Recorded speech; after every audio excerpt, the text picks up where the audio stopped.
Assalamualaikum. Hi guys. মই আপোনালোক সকলোকে মই অকণমানি পৃথিৱীখনলৈ স্বাগতম জনাইছোঁ। আশা কৰোঁ আপোনালোক সকলো ভালে আছে।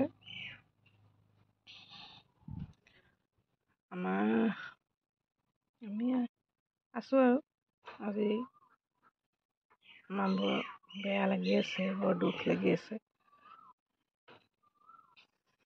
ইমান মৰমত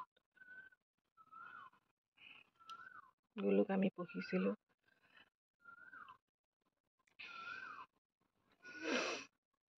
পৰহিৰ পৰা তাৰ অকণ শৰীৰ নিচিনা হৈ আছিলে।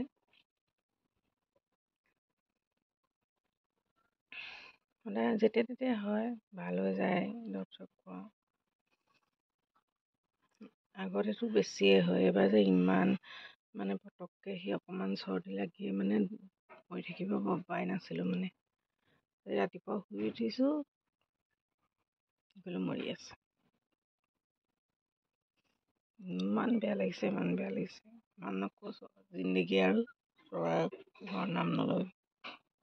বেটিকো কৈছোঁ, বেটিৰ উৎপাততে মই আনিছিলোঁ বেটি ভাতৰ এটা লাগে। ময়ো আগতে ভাতৰ এটা পোহা মন আছিলে, তাৰপিছত চবটো নাইকিয়া হৈ গ'ল। তাৰপিছত তাইৰ উৎপাততে মই আনিলোঁ তাক। ইমান ধুনীয়াকৈ মাতো লৈছিলে, মিকু মিকু কৰি থাকে। তাৰ নাম গুলু দিছিলোঁ। গুলুটো নুফুটে, মইনাই মিকু কয়, মিকু মিকু মিকু মিকু এনেকৈ থাকে। এটা দুটাকৈ মাত লৈছিলে আৰু আজি চব চেছ। ইমান ধুনীয়াকৈ তাক ৰখা হয়, খুওৱা হয়, ইমান এসাজতে ৰাখোঁ তাক। গৈ থৈ সেইখনেই হ'লগৈ। এনেকৈ পিঞ্জিৰাত তাক সদায় আমি ভিতৰত থওঁ, বাহিৰতো নথওঁ তাক। আমি ৰুমতে এনেকৈ পিঞ্জিৰাত ধুনীয়াকৈ ভৰাই থওঁ। খোৱা বোৱা চব তাৰ ভিতৰতে। চোন কেনেকৈ আছে।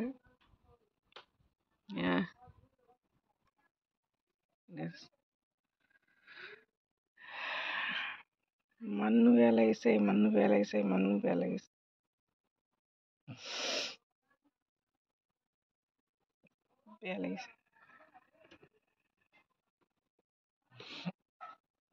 ইমান ধুনীয়াকৈ ডাঙৰ হৈছিলে। বহুত বেয়া লাগিছে। কাইলৈ ঈদৰ আগদিনাখন গুচি গ'ল। আৰু যে জিন্দগী চৰাই নোপোহোঁ। বেয়া লাগিছে।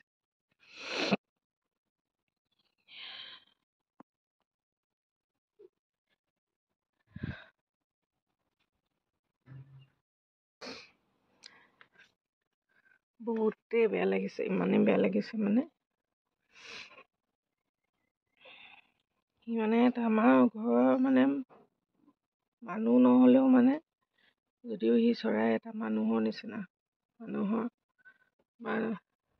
মানুহ যেন সি এটা। প্ৰত্যেকটো টাইমতে আমি যেতিয়া ভাত খাওঁ, মই ভাত খালে মই তাক অকণ দিব লাগিব, মাজনী ভাত খালে মাজনীয়ে অকণ দিব লাগিব, বেটিয়ে ভাত খালে বেটিয়ে অকণমান দিব লাগিব। সি এনেকুৱা মৰম লগাই থাকে, হেৰি কৰে। আৰু জিন্দগী চৰাই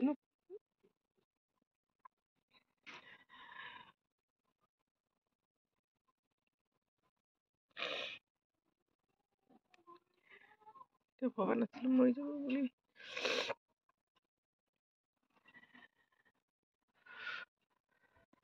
আজিলৈ